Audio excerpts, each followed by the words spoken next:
hackers go after think tanks and wave of more surgical strikes.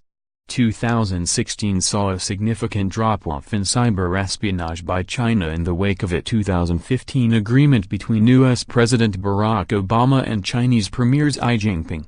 But over the course of 2017, espionage-focused breach attempts by Chinese hackers have once again been on the rise, according to researchers at CrowdStrike. Those attempts were capped off by a series of attacks in October and November on organizations involved in research on Chinese economic policy, U.S.-China relations, defense, and international finance. The attackers were likely companies contracted by the Chinese military, according to Adam Myers, Vice President of Intelligence at CrowdStrike.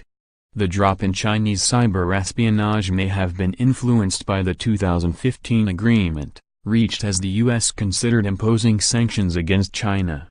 The U.S. did so in the wake of the massive breach at the Office of Management and Budget, an operation attributed to China, and a vast economic espionage campaign in which Chinese hackers were alleged to have breached more than 600 organizations in the U.S. over a 5-year period. But Myers told ours that the drop may also have been because of a reorganization of China's People's Liberation Army, PLA, in which they did a right-sizing and reduced 300 positions out of PLA cyber operations units, Myers said. The reduction in the PLA's internal offensive hacking capabilities led to an increased reliance on non-governmental entities in China to perform digital espionage, much as Russia and Iran have turned to contractors, and, in some cases, cybercriminals, to bolster the capabilities of their intelligence organizations. The 3 hackers indicted in November of this year, all from the firm BOU Information Technology Co., are an example of that trend, Myers said. The think tank attacks in October and November had all the hallmarks of a contractor operation.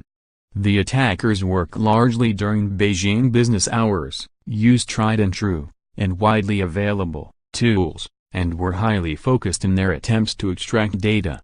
There were a few different techniques, Myers told ours, but the tools were all known stuff. The attacks largely began with attempts to gain access through internet-facing websites using the web shell now widely known as the China Chopper. Once in, the attacks used credential-stealing tools such as Mimikatz, which focus on Microsoft Active Directory. In one case, Myers said, the attackers used a legitimate administrative software tool to go after usernames and passwords. These tools were retrieved from a staging server using shell commands and used to move deeper into the targeted organization's networks. Once in, the attackers searched for documents with very specific keywords, as CrowdStrike's Adam Cozy wrote in a blog post on the attacks. Typically, the adversary also retrieved second-stage tools from an external staging server. Actors often searched for very specific strings, such as China, Cyber, Japan, Korea, Chinese, and Eagle-Lion. The latter is likely a reference to a multinational, annual military exercise held in Jordan. Eagle-Lion would have been of interest to China because it is a demonstration of how the U.S. military collaborates with foreign military powers in a crisis. Information on the operation could be used to look for weak points in the U.S. military's ability to work with other nations' forces for potential advantages, Myers suggested, particularly if tensions in the South China Sea or with Taiwan led to the U.S. collaborating with other regional military powers in a confrontation with China. On at least 2 occasions, the attackers were observed by CrowdStrike's response team conducting email directory dumps for a full listing of departments within the victim organizations, Cozy wrote.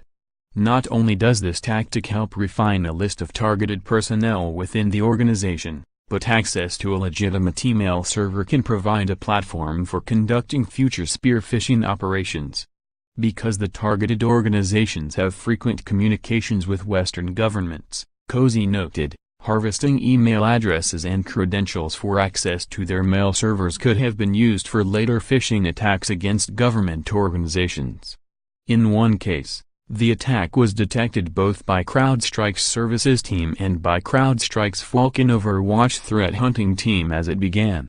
The attackers were repeatedly thwarted as they attempted to leverage the China Chopper shell, The operator attempted to access the server using the China Chopper shell for 4 days in a row, showing particular dedication to targeting this endpoint.